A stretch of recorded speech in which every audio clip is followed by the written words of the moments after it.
Cara uang mengejar Anda. Pakai waktumu untuk menghasilkan uang, jangan pakai uangmu untuk membeli kembali waktumu. Uang bukanlah segalanya, tetapi segalanya akan susah jika kamu tidak memiliki uang. Bicara tentang uang, emang ada sebagian orang yang memang sensitif terhadap uang, dan ada sebagian orang yang prioritas mengejar uang. Ada sebagian orang yang kita lihat dengan mudahnya menghabiskan uang, dan dengan mudahnya juga mendapatkan uang itu kembali. Dan ada sebagian orang yang sudah kerja mati-matian, tapi hasilnya tidak sebanding dengan yang dilakukan. Ketika kita berbicara tentang pendapatan jumlah uang, kita masih berbicara tentang pola pikir. Pola pikir kita lah yang menentukan kita mau dikejar uang atau uang yang mengejar kita. Prinsip mengejar uang ini seperti kita mengejar hewan. Uang itu ibaratkan seperti kupu-kupu, ayam, atau ikan. Kalau kita kejar, mereka pasti semakin lari, dan belum tentu juga dapat apa yang kita kejar. Prinsipnya sama. Jika Anda ingin menangkap kupu-kupu, maka sediakanlah bunga. Jika Anda ingin menangkap ikan atau ayam, sediakanlah umpan. Begitulah sebenarnya cara kerja uang. Banyak orang yang sudah merasa bekerja atau berbisnis banting tulang, tapi tetap merasa tidak punya uang. Agar kita tidak menjadi budak uang dan bisa menjadi tuan bagi uang, kita perlu tahu dan paham cara kerja uang. Ini beberapa tips cara uang mengejar Anda. Yang pertama, pola pikir bermental kaya.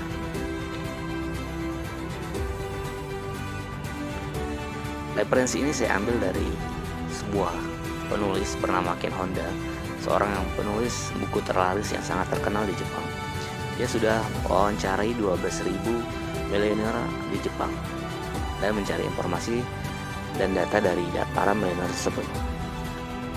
Dia penasaran, dia mencari tahu rahasia-rahasia milenial tentang goal apa mereka yakini.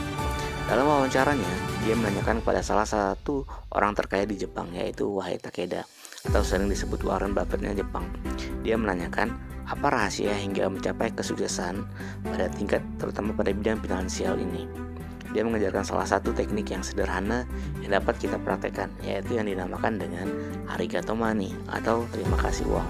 Lalu penulis mempraktekkan apa yang dikatakan Wahei Takeda dengan mengucapkan terima kasih terhadap uang setiap kali mengeluarkan atau menerima uang. Dan tidak terduga, kehidupannya jauh lebih baik, terutama finansialnya. Jauh lebih banyak uang yang datang kepadanya. Atau bahasa sederhananya yang kita kenal sebagai rasa syukur, namun tingkat syukur lebih detail kepada bandanya.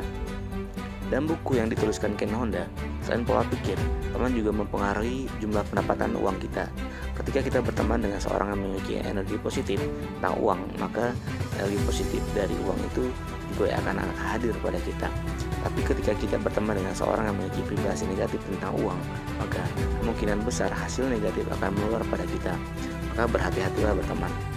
Teknik yang dijabarkan oleh Ken Honda, di mana selalu mengucapkan terima kasih kepada setiap kita mendapatkan atau mengeluarkan uang. Contoh, mengeluarkan uang untuk membayar tagihan-tagihan, atau ucapkan dalam hati Anda terima kasih terhadap uang karena bisa membayar tagihan-tagihan tersebut. Emang dasarnya kasus perasaan mengeluh dan tidak bersyukur yang membuat durasi Anda lemah dan justru membuat pikiran Anda memiliki banyak beban yang menghambat Anda kreatif dan tidak bisa melihat peluang. Yang kedua, bangun aset. Pepatah mengatakan, lebih baik 5 tahun dari sekarang Anda berusaha banting tulang, setelah 5 tahun selanjutnya baru santai menikmati hasil Anda. Dalam poin ini, kita diperintahkan untuk segera mendistribusikan dalam bentuk investasi atau aset. Jika uang disimpan, maka semakin hari nilainya semakin menurun. Tapi sebaliknya, jika uang tersebut diberikan aset, maka semakin banyak uang yang akan datang pada kita. Contohnya, uang tersebut kita belikan aset mobil, lalu mobil itu kita sewakan, maka kita akan dapat uang harian, mingguan, dan bulanan dari mobil tersebut. Misalkan lagi bidang properti, kita belikan rumah, kita buat kos, penginapan, atau rumah tersebut kita sewakan, maka kita akan dapat uang harian juga, bulanan, dan tahunan dari bisnis properti tersebut. Dan contoh lagi, aset pada manusia atau sering disebut dengan aset leher ke atas. Contoh kita mengikuti seminar, beli buku, ikut training, maka ilmu-ilmu yang kita peroleh adalah aset kalau kita langsung mempraktekannya. Apalagi tingkat keberhasilannya ketika kita mengikuti training seminar itu lebih tinggi dibandingkan kita belajar sendiri. Jadi pada poin ini kita ditekankan untuk mengurangi gaya hidup, kemewahan, serta kegengsian besar dalam hidup.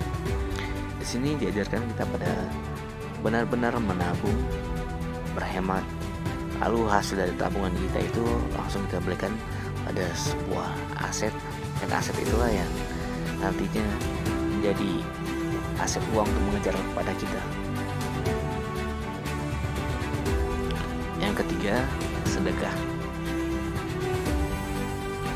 Dalam surat Al-Baqarah ayat 261 dikatakan bahwa perumpamaan nafkah atau sedekah yang dikeluarkan oleh orang-orang yang menafkahkan hartanya di jalan Allah adalah serupa dengan sebutir benih yang menumbuhkan 7 bulir. Dari tiap-tiap bulir 100 biji. Allah melipat gandakan ganjaran bagi siapa yang Dia kehendaki, dan Allah Maha Luas karunia-Nya lagi Maha Mengetahui.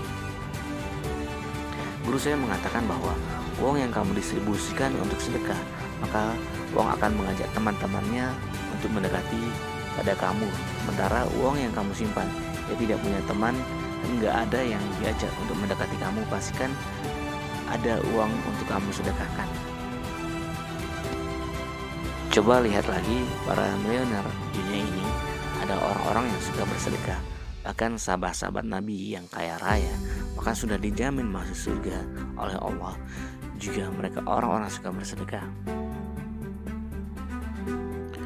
Jadi mustahil buat orang yang udah sering sedekah dan bersyukur ditempatkan derajatnya rendah di mata Allah. Itu sangat mustahil. Tapi kita gak mau bersyukur dan kita tidak mau bersedekah, mustahil juga diangkat Allah derajat kita ke lebih tinggi. Itu sangat mustahil sekali. Ada masalah dengan keuangan Anda, coba Anda perhatikan masalah bersyukur dan sedekah Anda. Sedekah ada yang sifatnya wajib, yang dikenal dengan zakat, dan ada yang sunnah seperti infak.